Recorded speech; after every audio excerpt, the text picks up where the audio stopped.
네, 징검다리 연휴를 보내고 있지만 미증시는 굉장히 분주했습니다. 또 오늘 밤에 주요한 고용지표 발표를 앞두고 해외 증시와 또 국내 전략기는 어떻게 세워야 되는지 임재균 KB증권 리서치센터 연구위원께서 나오셨습니다. 위원님 안녕하십니까? 네, 안녕하세요. 자, 10월 이제 시작이 됐는데요. 9월 이제 징크스는 피했지만 10월 시작부터 좀 중동 지역의 긴장감이 좀 월가를 흔들며 녹록지 않았는데요. 어떻게 4분기 시장에 좀 큰 흐름을 좀 바라보시는지부터 살펴주신다면. 뭐 4분기가 이제 3개월 정도 남아 있는데 아직도 좀 불확실성은 여전히 상당 부분 남아 있는 상황이다라고 보시면 될 것 같습니다. 첫 번째가 11월 그 미국 대선을 앞두고 나서 지금 트럼프와 해리스 후보가 지지율이 약간 박빙인 상황이다라고 보시면 될 것 같습니다. 지지율이 좀 많이 벌어지게 된다. 한쪽이 좀 굉장히 우세한 상황이다라고 하면은 시장도 우세한 지지율 쪽 후보에 이제 좀 무게를 두면서 좀 배팅을 할 가능성이 높은데 지금은 양쪽 다, 양 후보 모두 다 승리할 가능성이 있는 상황이기 때문에 시장 입장에서는 쉽사리 조금 한쪽에 좀 무게를 두면서 배팅을 하기는 어려운 상황이다라고 보시면 될 것 같아요. 또 하나 더욱이 이제 11월 그 미국 대선 이후에 이틀 있다가 FMC가 열리게 됩니다. 9월 FMC에서 연준은 시장의 예상과 달리 빅컷을 단행을 했는데 그때만 하더라도 사실 연준 위원들이 파월 연준 의장이 추가 빅컷에 대해서 좀 조심스러운 모습을 보였거든요. 하지만 그 이후에 나왔던 연준 위원들의 발언을 보면은 뭐 경기가 기본적으로 강하다라고 언급은 하고 있지만은 고용시장이 생각보다 둔화가 된다라고 하면은 추가적인 빅컷 가능성은 좀 열어놨다라고 보시면 될 것 같아요. 그러다 보니까는 이제 저번 주에 있었던 그 파월 연준 의장의 발언 이후에 확실히 시장에 반영되어 있는 추가 빅컷의 가능성은 좀 축소가 되긴 했지만은 여전히 오늘 밤과 그리고 다음 달 초에 발표되는 고용지표에 따라서 추가 빅컷 가능성은 좀 존재하는 상황이다라고 보시면은 여전히 좀 4분기도 좀 녹록치 않은 좀 투자 환경이 지속될 것으로 저는 생각을 하고 있습니다. 네. 대선이 중요하겠고요. 그다음에 그 이틀 뒤에 FOMC 그렇게 불확실성 여전히 가지고 가는데 아마 11월에 FOMC에서 과연 빅컷을 또 한 번 진행을 할지 아니면 그것에 파월 의장은 그 발언을 좀 축소하는 언급을 했기 때문에 조금 조심스러운 행보를 나타낼지 주요한 기로가 이제 오늘 밤에 또 놓여 있습니다. 고용지표 어떻게 바라봐야 되는지요?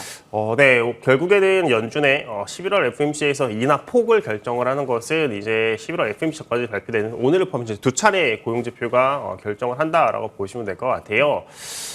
연준의 이제 뭐 올해 상반기까지는 하더라도 고용시장에 대한 자신감이 굉장히 컸었지만은 최근 들어서 연준은 이제 고용시장에 대해서 자신감은 그 전보다는 좀 상당폭 줄어들어 있는 상황이다라고 보시면 될 것 같고 오늘 밤에 발표되는 고용지표가 좀 부진하다라고 하면은 시장에서는 11월 추가 빅컷 가능성을 좀 높일 가능성이 높다라고 보고 있습니다.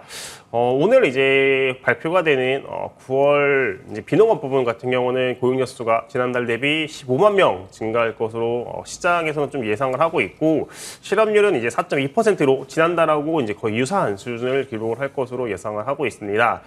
오늘 이제 발표가 되는 고용지표가 뭐 시장 예상치에 부합하는 정도다라고 하면은 실질적으로 이제 시장 입장에서는 빅컷 가능성을 좀 상당 부분 줄일 수 있다. 왜 그러냐면은 파월 연준 의장이 빅컷 가능성을 좀 상당 부분 축소해놨던 상황이기 때문에 연준이 11월 FMC에서 추가적으로 이제 빅컷을 단행하기 위해서는 저희는 오늘 밤 그리고 11월 초에 그러니까 FMC 직전이죠. FMC 직전에 발표되는 10월 고용보고서 둘 다가 네. 이제 부진한 모습을 보여야 된다. 네. 근데 결국에는 오늘 부진한지 안 부진한지에 따라서 부진하면은 사실은 이제 좀 빅컷 가능성이 높아지겠지만은 오늘 생각보다 잘 나오네라고 생각을 하면은 연준에 이제 한 차례에 둔화되는 고용 데이터를 보면서 빅컷을 단행할 수밖에 없는 상황이기 때문에 그렇게 되면은 지금 연준이 보여주고 있는 경기에 대한 자신감과는 좀 약간 동떨어지는 행보를 보이게 되는 거거든요. 그렇기 때문에 저희는 결국에는 오늘 발표되는 고용지표에 따라서 부진하다면은 시장 입장에서 빅컷 가능성은 상당히 열어놓겠지만은 견고하다, 생각보다 괜찮네 라고 생각을 한다면은 시장 입장에서는 뭐 추가 비컷 가능성 좀 상당히 축소할 가능성이 높다라고 보고 있고요. 근데 지금 뭐 경기 침체 우려가 상당히 높아졌지만은 어젯밤이죠. 어젯밤에 발표가 된 ISM 서비스업 지수 같은 경우가 54.9%로 시장 예상치가 51.7이었는데 네. 상당폭 상회를 한 부분이 있습니다. 1년 만에 이제 최고치를 기록을 하면서 확실히 이제 대선이 이제 점점 가까워지다 보니까는 미국 기업들도 좀 투자라던가 여러 가지 경영 환경들이 개선이 되고 있는 상황이다라고 보시면 될 것 같습니다. 오늘 밤에 고용지표 좀 부진하다 한다면 추가 비컷, 그러니까 50bp 또 금리 인하 가능성 커지고요. 생각보다 잘 나오네 하면은 뭐 그대로 25bp 금리 인하가 예상이 되겠고요. 다만 파월은 비컷을 서두르지 않겠다라고 얘기를 했기 때문에 11월에 FOMC 그럼 이제 어떤 대비가 필요할지, 그리고 이제 증시에 대해서는 어떤 시나리오가 좀 예상이 될지 본다면요. 결국에 이제 추가 비컷을 한다면 시장 입장에서 나쁠 건 없겠죠. 근데 이제 문제가 시장 입장에서는 금리 인하를 한다라고 하는 거는 증시 입장에서 나쁜 건 없겠지만은 문제가 이제 비컷을 하는 이유가 고용시장이 안 좋아서 금리 인하를 한다라는 측면은 결국에는 지금 시장을 조금 하방 압력으로 누르고 있는 경기 침체에 대한 이런 부분들이 해소가 되지 않은 부분이거든요.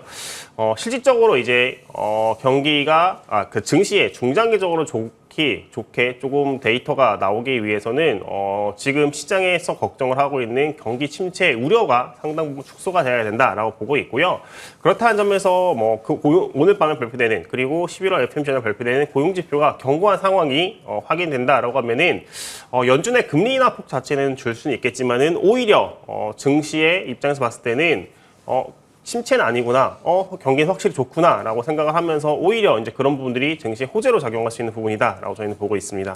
간밤에 나온 PMI 지표가 예상치를 뛰어넘으면서 1년의 최고치를 나타내면서 그래도 미국 경제가 아주 뭐 침체로 가진 않는다, 좀 연착륙에 대한 또 기대감이 커지면서 경제 지표 좀 엇갈린 부분들이 좀 헷갈리게 만드는 것 같습니다. 자, 그러면 10월 증시의 가장 핵심 포인트가 될 미국 대선과 관련해서는 어떤 포인트를 잡고 가면 될까요? 네, 지금 아직 양쪽 다 지지율이 굉장히 박빙인 상황이어서 한쪽에 이제 배팅을 하기 좀 어려운 상황이다라고 보시면 될 것 같아요. 그러다 보니까 결국에는 이제 뚜껑을 열어봐야지 좀 실질적으로 이제 투자 어느 쪽이 좀 수혜를 받고 누가 이제 대통령이 당선되에 따라서 어느 주 그리고 어디가 이제 조금 수혜를 받을 수 있을지를 결정을 할 수 있는 상황이다라고 보시면 될 것 같고요. 그러다 보니까 이제 대선 끝나고 나서 조금 오히려 이제 여러 가지 불확실성들 지금 증시라든가 금융시장에 반영되어 있는 여러 가지 대선 관련된 불확실성이 해소가 되면서 오히려 이제 대선이 끝나고 나면은 어느 후보가 되든 간에 불확실성은 해소가 되고 이제 방향성은 확실히 잡히게 되겠죠. 그렇게 되면서 조금 증시가 반등할 수 있는 상황이다라고 보고 있고요. 또 하나 이제 지금 미국 경기가 조금 침체 우려가 높은 이유 중에 한 개가 결국에는 이제 미국 대선을 앞두고 기업들이 좀 투자에 대해서 보수적인 모습을 보이고 있는 거죠. 그러다 보니까는 오히려 이제 미국 대선 이후에 경제 지표들이 생각보다 견고한 상황이 조금 확인할 수 있는 상황이다라고 저희는 보고 있습니다. 미국 대선의 그 불확실성, 그게 거쳐진다면 누가 되던 간에 11월, 12월 증시를 조금 더 우호적으로 네. 보시는 거죠. 네, 맞습니다. 자, 어떤 쪽으로 이제 연말 증시까지, 연말 랠리까지 좀 기대를 한다면 지금 투자 포인트는 그럼 우호적으로 가져가는 게 낫겠네요. 10월은 조금 보수적입니다만. 네, 맞습니다. 일단은 10월 한 달 놓고 봤을 때는 조금 보수적으로 좀 현금을 갖고 있는 게 좀 낫다라고 보고 연말 있고요. 끝까지 간다면? 네. 예. 연말까지 간다라고 하면은 사실은 오히려 이제 좀 하락을 했을 때 이제 비중을 좀 채워나가는 그런 전략을 구사해야 되지 않나라고 저희는 보고 있습니다. 예. 자, 그러면 국내 이제 금통위는 어떤 식으로 반영이 될 것이라고 예상하세요? 지금 이제 10월 다음 주죠. 이제 연휴가 끝나고 다음 주에 이제 금통위가 열리게 돼 있는데 시장 입장에서는 10월 금통위 인하 가능성이 굉장히 좀 높아지고 있는 상황이다라고 보시면 될 것 같습니다. 결국에 이렇게 10월 인하에 대한 기대감이 높아지고 있는 이유가 금통위가 계속 기준금리를 동결을 했던 이유인 가계부채가 가계부채의 증가세가 9월 이제 스트레스 DSR 등 여러 가지 이제 규제 정책으로 인해서 둔화되는 모습이 확인이 되고 있기 때문이다라고 보시면 될 것 같아요. 특히 이제 좀 신성한 위원이 가계부채가 꺾이는 거를 확인하고 나서 금리를 인하하기에는 한국 경제가 좀 녹록치 않다라고 언급을 하시면서 시장 입장에서는 10월 인하에 대한 조금 기대감이 높은 상황인데 저희는 여전히 좀 10월 인하보다는 11월 인하가 조금 더 우세하지 않나라고 보고 있습니다. 왜 그러냐면은 이제 신성한 위원께서도 좀 굉장히 완화적인 발언을 말씀을 하셨지만은 본인 스스로 말씀하신 게 본인은 이제 비둘기표하다라고 말씀을 하셨습니다. 그러면 이분의 말씀이 금통위 전체의 목소리라기보다는 한 명의 목소리고 그리고 본인 스스로 완화적인 스타일이라고 완화적인 성향이라고 말씀하셨기 때문에 다른 분들은 조금 더 매파적인 성향을 갖고 있을 수 있다라고 보고 있어서 금통위 입장에서는 좀 몇 개월에 걸친 가계부채 둔화가 확인되는 것을 확인하고 네. 인하할 가능성이 높다라고 보고 있고요. 저희는 그렇다는 점에서 지금 10월 인하보다는 11월 인하 가능성이 훨씬 우세한 상황이다라고 저희는 보고 있습니다.